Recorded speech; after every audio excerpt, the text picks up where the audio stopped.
Hey travel friends, today we are going to be talking about how to avoid disappointment when visiting Paris. I think there's like a term for this called like Paris syndrome. It's not the official definition, but it's basically when people go to Paris for the first time and they're like super, super disappointed. So we're going to give you some tips on how to prevent significant disappointment. So our first tip, I'll jump in, is be prepared for the weather. Look into when you're going to be going. In the summer, it is going to be hot, humid, sticky, smelly. In the fall, you're going to want to bring layers. It might be cold one day, warm the next. It could rain. In the winter, definitely rain, cold, even maybe a dusting of snow. Just do that research and be prepared, because it is not fun traveling anywhere, let alone to Paris, when you kind of pack for warm weather and it's rainy. Weather is a thing there in Paris, just like weather is a thing in most places of the world. So be prepared. Our next tip in Paris is be prepared for long lines. I think I've heard once or twice that Paris is the city of lines. Not lights, lines. Lines, right? There are lines everywhere, especially if you are going during peak tourist season.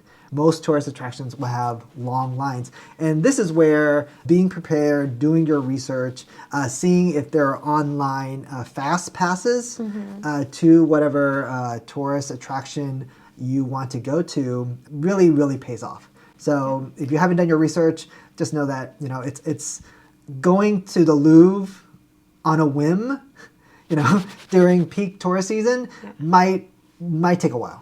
Yeah, and what's good is there have been a lot of changes. So, for example, let's just say on a whim you do get near the Louvre and you want to pop in.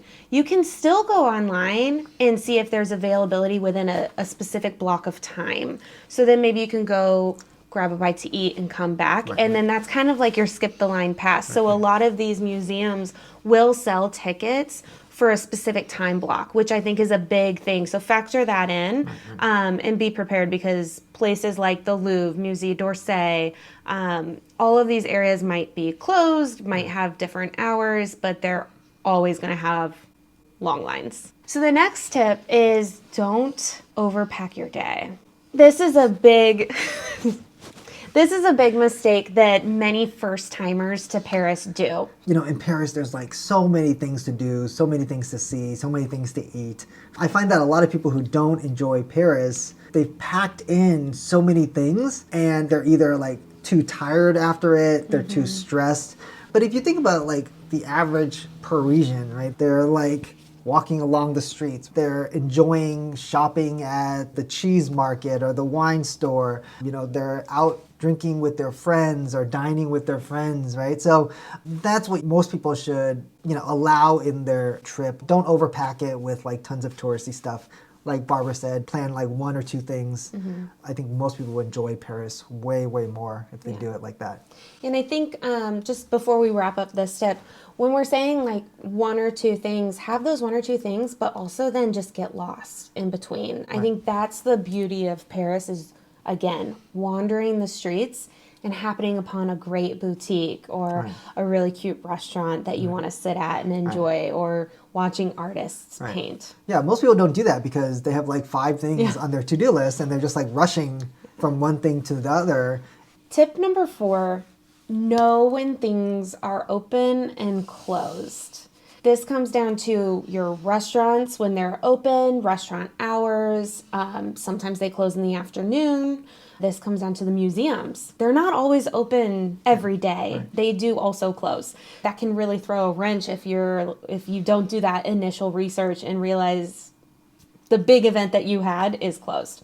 Usually it's like the Sunday and the Mondays that kind of like catch us a little off guard because we kind of like expect things to be open, and sometimes like everything is closed on those days. It can be super disappointing when you're only in Paris for a few days and your plans are totally out of whack just because of days of the week where most Parisian businesses are closed.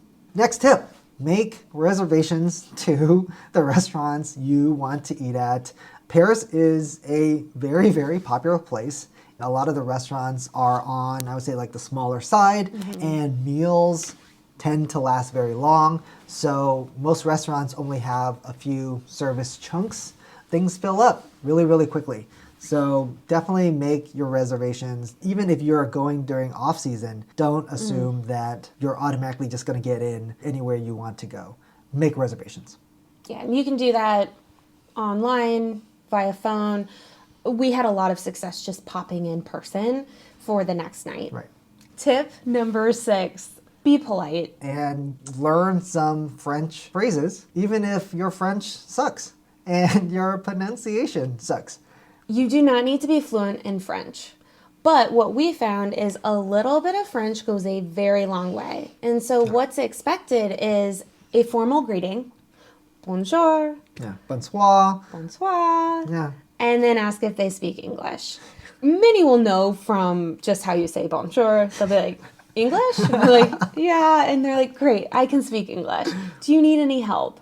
Even though English is, being more and more spoken in Paris, I think it's still great to, be polite, respect the culture, respect the language. Jumping to something that I have been improving on, Okay.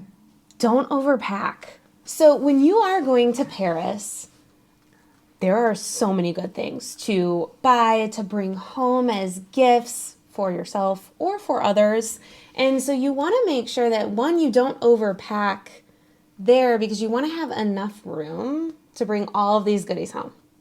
Yeah, I think Paris is like my favorite city in the world. Well, it's my favorite city in the world, period. But I think it's also like the best city in the world to wander around and do nothing, and also wander around and spend money. Right? Like there's just like so many shops, there's so many things to buy. Everything just looks amazing. It's it's the capital of fashion. It's the capital of food, the capital of like souvenirs, I'm sure. Like there's just like so many things to buy, even if you don't want to buy it. So just be prepared to buy something as gifts, as a souvenir, as a memento. So yeah, don't overpack. Don't overpack, or bring a bag that's collapsible in your luggage that then you can take out and fill with all of those goodies and take home. Right. So the next thing is sort of like my personal tip that I advise sort of like anyone who's visiting Paris is plan a flex day, right? Like in your itinerary, plan a day where you have nothing planned. If you're too tired, that's the day where you recover.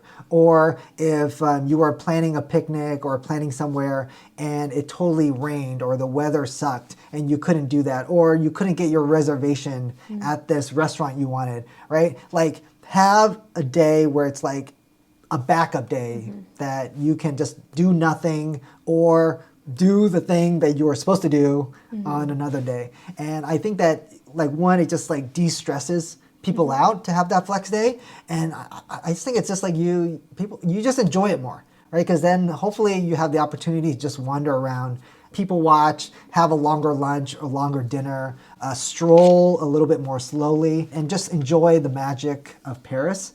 So yeah, plan in the flex day, and I know that's really hard for travelers on limited budgets and limited time spans, right? I know it's super, super hard, but honestly, it's literally like it's how you need to do it to really, really, really enjoy Paris. All right, the next tip is something that Jimmy tells me every time we travel, and that is good walking shoes. Sometimes comfort over fashion. We averaged over 20,000 steps a day, every single day we were there. Having good, sturdy shoes is very important, especially, for your knees, for your back, just for foot pain. Yeah. So be sure to pack 1 or 2 good pairs of shoes. Like you can imagine that like, you arrive in Paris and that first day you're super excited and you're just like walking around everywhere, and then by the end of the night you get a blister. And that would suck. That would totally ruin your experience if you just like were in pain, you know, walking around for the rest of the time, that would really, really, really suck. And a lot of the magic of Paris is walking down, exploring streets, right? Like finding cute scenery. I don't know. Just walk around, walk around. And you need good shoes to do a lot of good walking. Is that it? That's it. Do we have one more? We have more? We have more. We have one more and a bonus. Okay, go ahead. Okay, so our 10th tip is to always have a packable tote bag. This is something that we always talk about. We also bring them with us. It's the Bagoo bags. They come in this cute little holder. Right. So this one, like, I just normally just put in my back pocket. Yep. Or it fits in a purse. Right. And it's very big. Right. But what's great about this, especially having it in Paris, is you're gonna be shopping. You're gonna probably shop at multiple shops. Not all the bags will fit into one bag. They fit in this bag. Right. And if you want to go to the wine store, grab a nice bottle, the cheesemonger, Get a baguette. even just a little picnic. Yep. You come across a farmer's market. Anything and everything, it's always good to just have this bag ready in your pocket Right. in case anything comes up. Yeah. And we actually do this now wherever we travel. We don't, not just specifically in Paris, but everywhere. Oh, it's always with us, even when we walk down the street on a daily walk. And the final bonus tip is always plan a walking tour, especially in Paris. There are so many different neighborhoods, and there are so many free walking tours available. What's really cool is you get to explore an area on foot. You get to kind of learn a little bit of like different nooks and crannies. It's definitely less stressful than getting in line at the Louvre and trying to, get close to the Mona Lisa. It's something to do, and you'll get to wander around and walk a lot in your good shoes and see a lot of sights and sounds and people of Paris. So yeah. All right. I think those are our tips, right? To not hate Paris when you're visiting. All right. Well, happy travels. Be sure to like and subscribe. All right. Bye.